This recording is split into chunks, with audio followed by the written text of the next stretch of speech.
صلی الله علیه وسلم فرمایلی علی سے پخپل فرمای زماره په غزاد باندې قسمی چې هغه دانه پیدا کړی را او په غزاد باندې قسمی چې هغه مخلوق پیدا کړی زیروح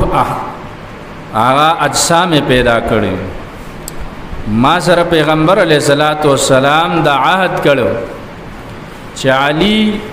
رضی الله تعالی عنہ تا سره به مين نه کوي مگر مؤمن او تا سره به بغض نه کوي مگر منافق.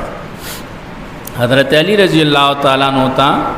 پیغمبر علیہ الصلوۃ والسلام فرمایلی رستنو را حدیثو کې مرا روان چې تا سره څوک مين کوي نه هغه مؤمن دی، تا سره څوک بغض کوي هغه منافق دی. وردا حدیث دا مطلب څوک وانه یو سړی وای دا څنګه چې شیعاګانو مونږ علي صاحب سره مینا کوو ځان په چړو یو پلان نه دغه مینا نه ده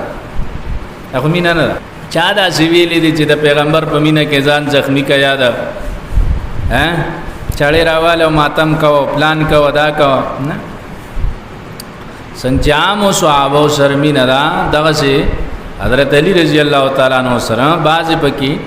خلفای راشدین دي عشره مبشره دي دغه فضیلت زیات دغه مینه ته مراد دغه مینه د اهل بیت ته مراد او دا د حضرت امام شافعی رحمه الله د اهل بیت سره ډېر مینه نو چا ورته وی چې ته اهل بیت سره مینه کې ځکه اهل بیت سره هغه وخت کې ډېر زیات مینه په خله باندې پجبانا پجبه